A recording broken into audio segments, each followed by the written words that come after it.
encore sur la Loire, celle de mon ami Cailloute. Ici, à la Binette, comme de Jargeau jusqu'à Fourneau, il était de ces hommes qui ont consacré leur vie à leur chère rivière.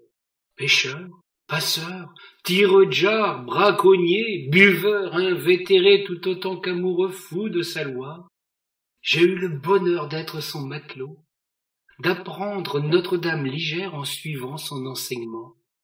J'ai envie de partager à mon tour ce que m'apprit ce curieux personnage.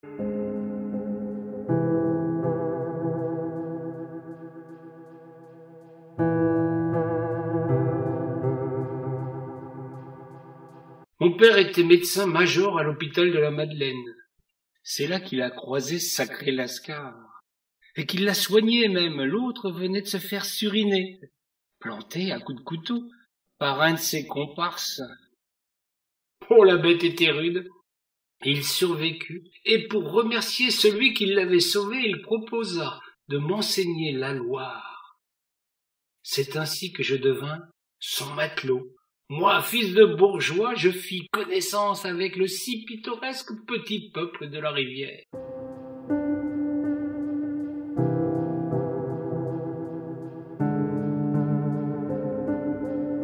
La rivière. Ce fut la première leçon, ben loin de ce que nous enseignent les écoles. Je me souviens encore comme si c'était hier. Nous étions arrivés sur le quai à hauteur de l'école de natation et comme nous nous étions arrêtés attentifs aux exploits des pêcheurs à la grande volée, Cailloute me confia. Faudra que je t'enseigne cette pratique, mon petit gars. Une fois que tu la connais, tu sors tout ce que tu veux de la rivière. La rivière, interrompis-je. Quelle rivière, monsieur? La Loire est un fleuve, voyons. C'est le Loiret qui est une rivière. Cailloute me toisa du coup d'œil à la fois méfiant et pitoyable qu'on a pour les aliénés. Puis il haussa les épaules. Fleuve ou rivière, je m'en fous, proféra-t-il avec autorité. Tout ce que je sais, c'est tout ce qu'il y a d'idiot devant toi, et ça s'appelle la rivière. Et je te conseille point de l'appeler autrement devant ceux qui sont à la coule. Mon gna, tu te ferais prendre pour une bille, ben voyons. Sot que j'étais quand j'y pense, d'avoir pu croire que pour satisfaire à la hiérarchie géographique, Cailloute et ses semblables allaient nommer d'un mot masculin cette Loire, à laquelle ils sont attachés d'une si âpre et si jalouse passion.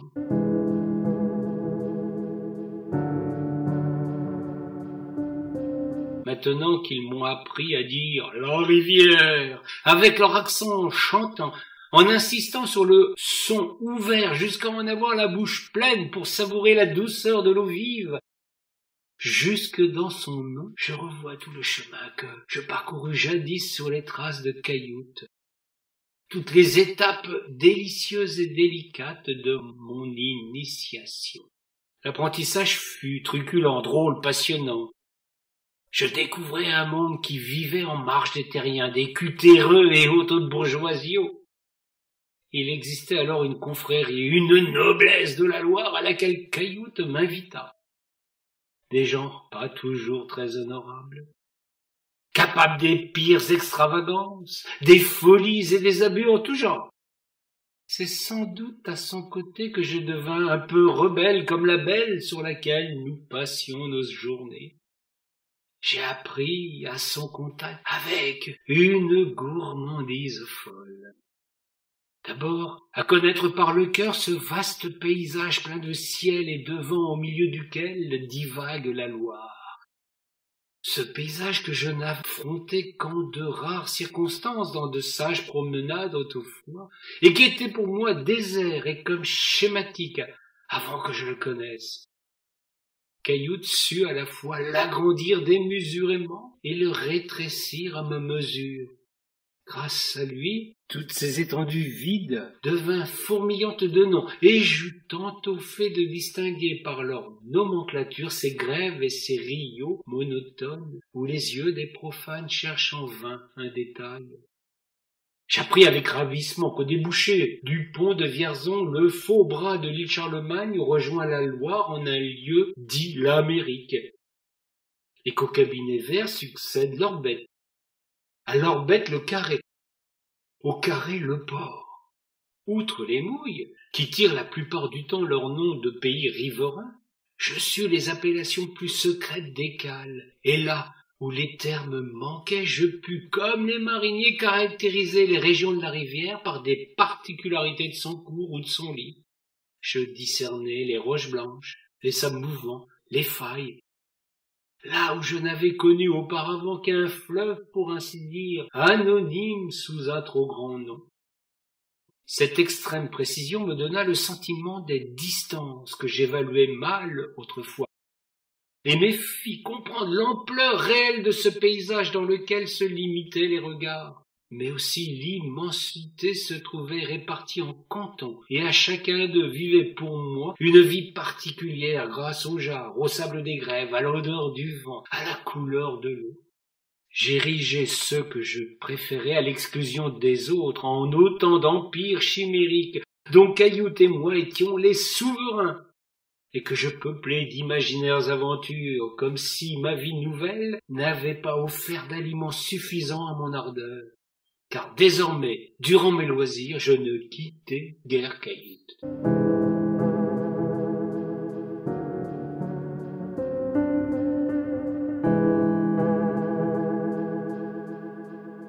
La classe finie et mes devoirs bâclés, je prenais ma course vers l'orbette. Je descendais sur la petite grève et je me faufilais jusqu'à la rivière sous les linges tourmentés de vent. J'avais souvent la chance d'y trouver Caillout, et quand il n'était pas là, je scrutais l'horizon pour y découvrir la silhouette familière de son bachot, et je le hélais à pleine voix comme ceux qui veulent passer la Loire. En effet, à ses nombreux métiers, Caillout joignait celui de passeur, mais il ne l'exerçait régulièrement que les dimanches et les jours fériés pour transporter les amateurs de l'orbette à l'épi de la digue, qui est un endroit réputé pêchant. Les autres jours, Caillout, occupé qu'il était à tirer pour son compte poisson ou sable, ne se dérangeait guère qu'en l'honneur de ceux dont la voix et l'allure lui plaisaient. Nous allions souvent à la pêche entre Chécy et Boue. C'était même devenu son repère quand il s'est pris à en devenir fou de la femme d'un notaire de Chécy. Il décida même de se construire une cabane sur une île pour tenter vainement de la garder. Oh, la Sandrine était volable. Il allait en perdre la tête, mais ceci est une autre histoire qui s'est perdue dans le grand méandre de la Loire.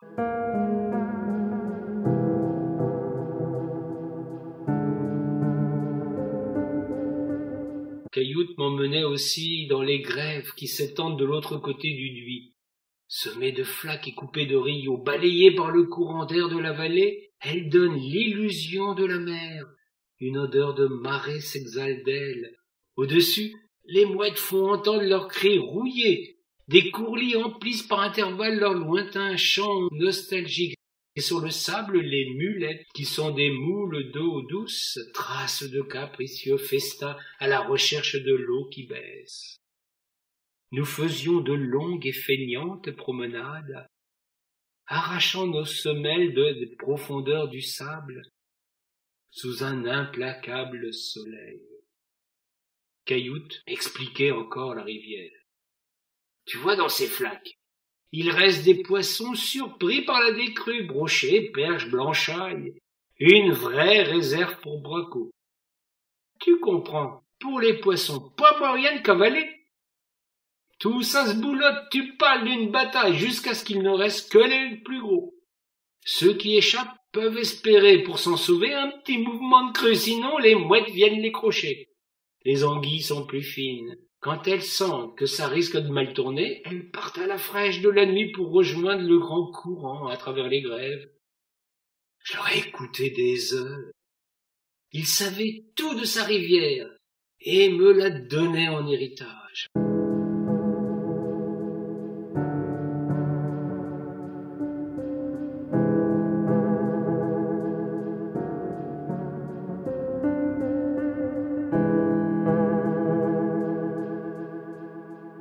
Un merveilleux cadeau qui me fit là, et qui me permet de vous le faire découvrir à votre tour. Je le revois encore. malgré le temps et toutes ces années passées quand il allait sur les flots. L'eau chantait autour du bateau sa chanson des calmes nuits. Les remous de l'arrière ne faisaient guère plus de bruit qu'un sang d'écrevisse dans un sac. Le long du bordage, le courant laissait courir capricieusement ses doigts légers. Tantôt c'était un frôlement, une caresse à peine appuyée qui arrachait au bois de son bachot une sorte de plainte voluptueuse. Tantôt il le heurtait d'un choc net et sec. Parfois, sous l'effet d'un contre-courant, une amarre se raidissait en geignant. Le vent, engendré par les masses d'eau de la rivière, passait à travers les sabords, une petite brise qui trouvait Cailloute percé par la Loire et par son bateau.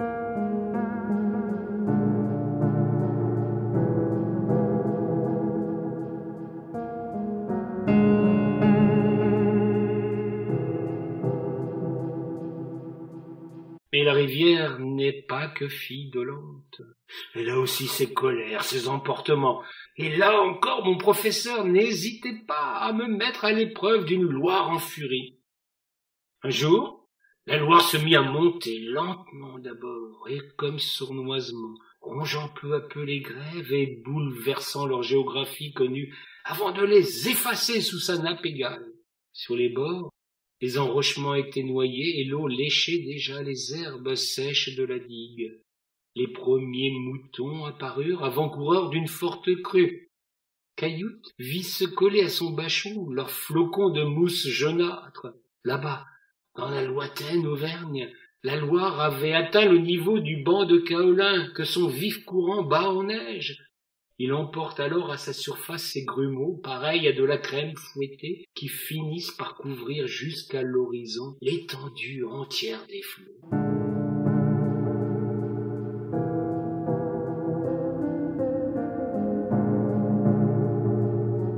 Je l'écoutais, subjugué. Il était livre ouvert sur la rivière et il me l'offrait simplement pour le plaisir de la transmission, afin qu'à mon tour je puisse pratiquer de même à qui veut prendre la peine de m'écouter. Cailloute est parti. Il a rendu son dernier souffle sur le pierré. Il venait de recevoir un nouveau coup de surin. Cette fois, c'était sans doute le bon. Mais il avait tenu à attendre longtemps que le soleil finisse par se lever sur la Loire. L'aube se levait. La lumière montait, la rivière blanchissait. Toutes les cloches d'alentour se mirent à tinter subitement Boue, Sandillon, Saint-Jean-de-Bray, Jargeau, au loin, et d'autres dans les profondeurs du Val. La lumière semblait croître avec le son. Elle colorait l'eau d'un rose acide. Elle nous révélait des rides légères que le vent du matin faisait courir à sa surface. Les vibrations des cloches donnaient l'illusion de monter de la rivière. Cailloute râlait. Quand le son des cloches s'éteignit, nous l'entendîmes murmurer d'une voix que la mort noyait. La rivière. Il était enfin revenu à son plus grand amour. Deux larmes rondes et vives comme du mercure coulèrent sur mes joues avant que d'aller tomber dans la Loire pour y rejoindre à jamais mon ami Cailloute.